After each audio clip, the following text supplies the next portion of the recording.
There are 39.7 seconds left in the game. The Warriors are down by 2. And to be honest, Golden State desperately needs a bucket here. If they come up empty in this possession, it's game over. So, what happens? First, Klay comes off a Wiggins screen. Then he catches the sidelines out of bounds pass. Next, he shot fakes, which is immediately followed up by a one-dribble sidestep for better spacing. Fakes, fires, three-pointer, bang! And this, ladies and gentlemen, this is why Klay Thompson once said, "Dog, I get paid to shoot." The 2022 Golden State Warriors are unbeatable in a best-of-7 series, and today, I'm going to deep dive into this. The playoffs are nothing like the regular season. They are two completely different sports. They are two completely different sports.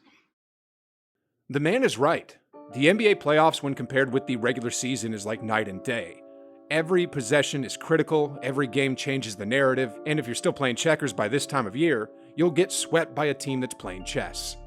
The Golden State Warriors have a system of X's and O's, and the offensive firepower of their roster makes them virtually unstoppable on offense. I mean, first off here, you'll never know who the best player wearing a Warriors uniform is on any given night.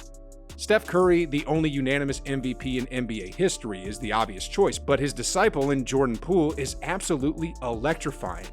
I mean, looking at Game 1 in Memphis, he shot 60% from the floor, 50% from beyond the arc, and 100% at the free throw line. He had a team high with 31 points and was also flirting with a triple-double. Sheesh, guys, and that's not all. There's more. So, Steph Curry had a solid overall game. Jordan Poole was the best player for the Warriors on that night, but like I showed earlier, the big-time play which put them ahead and sealed the deal was by Klay Thompson. As an opponent, how do you game plan for 3 players who can easily explode for 30 points on any given night?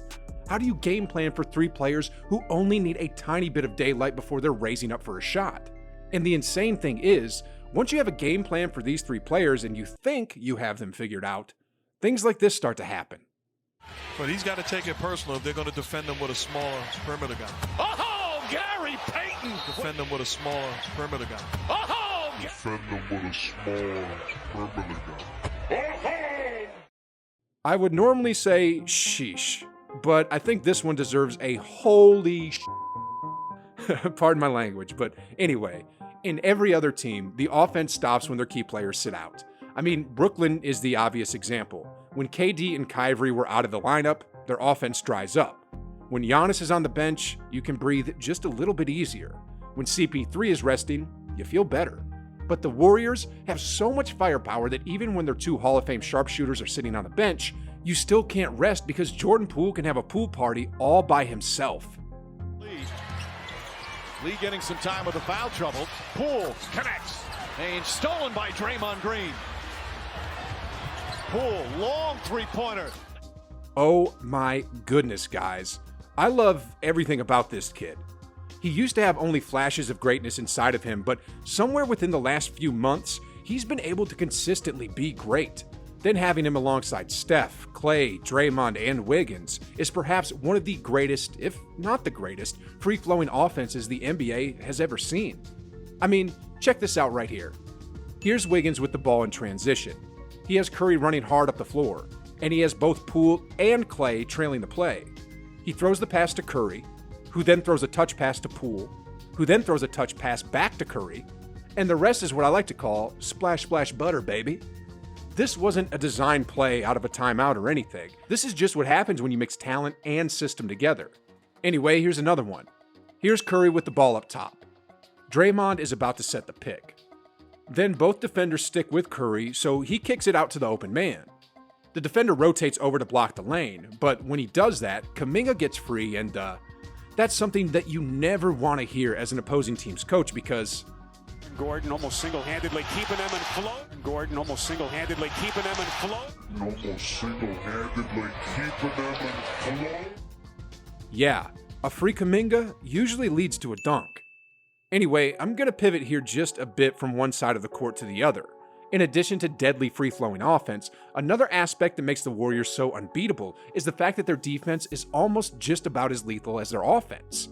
In today's NBA, you can't win a series without being able to play stellar team defense, unless you have a monster like Giannis Antetokounmpo on your team. But that's a different story for another day.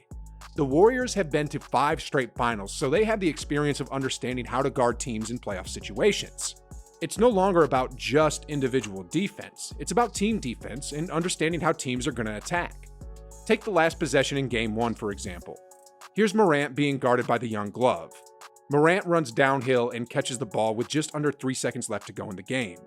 And take notice of Klay here. He knows how much time is left on the clock, and he knows that Morant isn't going to pass it to Clark in a situation like this. So he completely switches on to Morant and leaves his man. And would you look at the extension of his arms? Klay's definitely not as fast as Morant. I honestly don't think anybody is for that matter, but he does have a 6'9" wingspan, and he made that shot as difficult as possible for the third-year superstar. And with that defensive play, he sealed the game for the Warriors. Here's another example. Jones is here with the ball, and Klay is guarding him. First, Klay completely sealed off any opportunities for attacking the basket.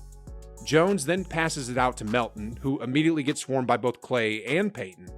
When Melton tried to attack the basket, Otto Porter rotated over, and along with GP2, Melton ended up in no man's land. Then the young glove does what he does best, and that's committing grand theft on national television. These are great examples of the Warriors playing both excellent individual defense and excellent team defense. Anyway, in addition to defense, another reason why the Warriors are practically unbeatable in a 7-game series is because they have championship experience.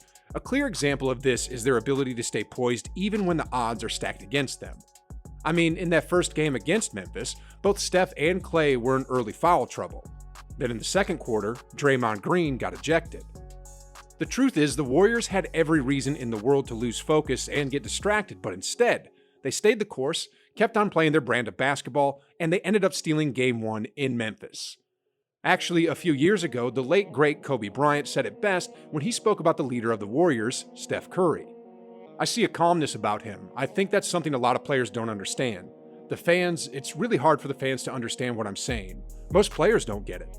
But there's a serious calmness about him which is extremely deadly. He's not up, he's not down. He's not contemplating what just happened before or worrying about what's to come next. He's just there. And when a player has the skills and has trained himself to have the skills to be able to shoot, dribble, left, right, etc., and then you mix that with his calmness and poise, then you have a serious problem on your hands. When I watch him play, that's what I see. Then, as the leader of the team, I feel Curry's mentality has a spillover effect onto the rest of the players. The Warriors have poise. They have very skilled players, and that mindset of their leader is definitely impacting the team's ability to win games. So, when you face off against this Warriors team, you gotta deal with their stellar offense, which is so far the #1 rated offense in the playoffs. In addition, you gotta deal with their defense, which was the #1 rated defense in the regular season. Then you gotta deal with the fact that they are a mentally tough team that's not gonna make any mental errors. And then you have to realize that you gotta beat this team 4 times. And that's when you have a problem. I'm sure Nikola Jokic realized this fact immediately after Game 1 of the first round, and this is why the 2022 playoff Warriors will be virtually unbeatable in the 2022 playoffs. Anyway, I'm going to pivot here again, but this time I'm going to pivot back in time about 2 decades to another person who is virtually unbeatable. I'm talking about Michael Jordan. Did you all know that despite his GOAT status, some NBA players actually decided to trash talk him? Yeah, I know, it's crazy. I feel the same way, but it's true, and in this video here, I go over just what happened to these poor souls. It's another video that you don't want to miss, so click the video, guys, and like always, I'll see you on the other side.